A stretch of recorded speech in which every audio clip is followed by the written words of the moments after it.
Doctor तो फालतू बोलायचं ना माझ्याशी. घेऊन जावं त्याला छतावतीमध्ये. डॉक्टर पॅनलला रिफर करा. आम्ही यांना सिक्युरिटी दिली पाहिजे. एक कॉन्स्टेबल ठेवा तिकडे. फसवणूक करता रोज आम्ही बोलतोय. काय लावलाय तू? मी बोलतो तुझी नोकरी घेईन नाही. तुम्ही असताना संपूर्ण फॅमिलीला मारलंय.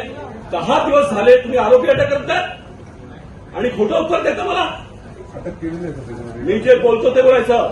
रक्षा हॉस्पिटल प्रायव्हेट हॉस्पिटलमध्ये पोलिसांना मान्य आहे का? घेऊन जा शताब्दीमध्ये. लाज वाटत नाही दिशाभूल करताना. मंत्री महोदयांना मागच्या मीटिंगमध्ये फसवलं तुम्ही. तुम्हाला तलब केलं होतं तिकडे पण तुम्ही काय बोललं नाही. मी काल जॉईंट सीपी सत्यनारायण चौधरी साहेबांशी बोललो. त्यांनी सांगितलंय खोटं बोलताय तुम्ही. सर आम्ही आरोपी अटक केले. हिंदूंनी जगायचं की नाही जगायचं. नाहीतर मी इकडे बसतो जोपर्यंत सीएम साहेब नाही तुम्ही उठणार नाही. काय करू बोला. हिंदूवरती असा अत्याचार बर्दाश्त नाही मला. बोलून ठेवतो तुम्हाला. मी येऊ का आता रक्षा हॉस्पिटलमध्ये? तुम्ही प्रायव्हेट किती दिवस काय लाचारी आहे तुमची? आम्ही दररोज जातोय तिथे पॅनलसाठी तुम्ही शिफारस केलाय का? तशी काय तरतूद नाहीये सर. काय बोलता हो? म्हणजे ही एक लाज वाटत नाही तुम्हाला? खोटं बोलता. रात्री क्रॉस केस करतात पाहिजे तेव्हा. अरे पूरे परिवार को मारा. 70 वर्ष की माँ को मारा. 22 वर्ष की लड़की को मारा. 15 वर्ष की बेटी को मारा. पॉस्को उसको सब लगाना चाहिए. कुछ नहीं कर रहा. सर्वात जास्त क्रॉस केस मालवणीमध्ये. एवढे पैसे घ्यायचे आपण चढून. मला आज अटक पाहिजे.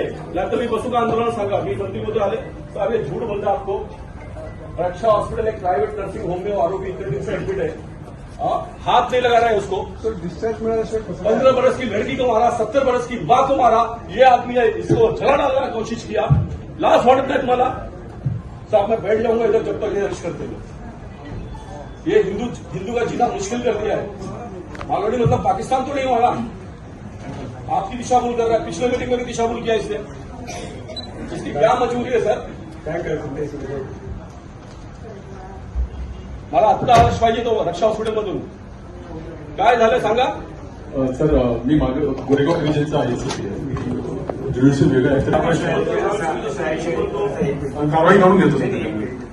लोक म्हणजे तुम्ही त्यांना अरेस्ट करणार नाही. तुम्ही दोघे इथे बसणार. ते रक्षा हॉस्पिटलमध्ये 6 महिने अजून ते प्रायव्हेट हॉस्पिटल राहणार आहे. तुम्ही त्यांना अरेस्ट करणार नाही का? चांगली तुम्ही मार्क काढून दिला की तो हॉस्पिटलमध्ये ऍडमिट व्हा. काय करणार नाही तुम्हाला. तुम्ही जाऊन अरेस्ट करणार इथे बसला.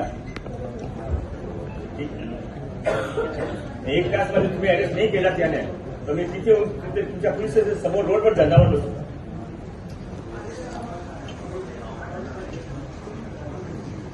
कब से प्राइवेट नर्सिंग होम मानने लगी पुलिस. शताब्दी में क्यों नहीं लेके गए? क्या हुआ? मारा उन लोग ने.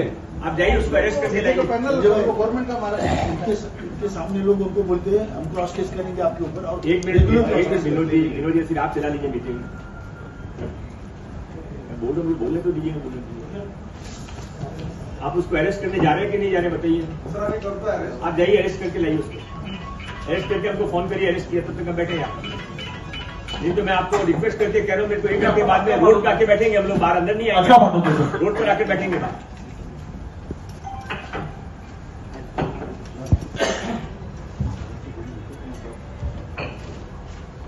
आरोपी आहेत. 7 आरोपी मुंबई पोलीस एवढी लाचार कधीच नव्हती.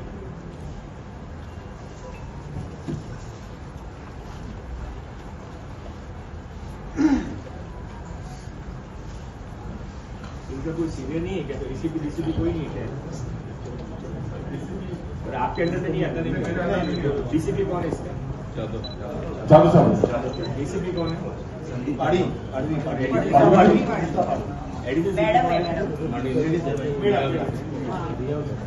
एडिशनल सीपी मिला है.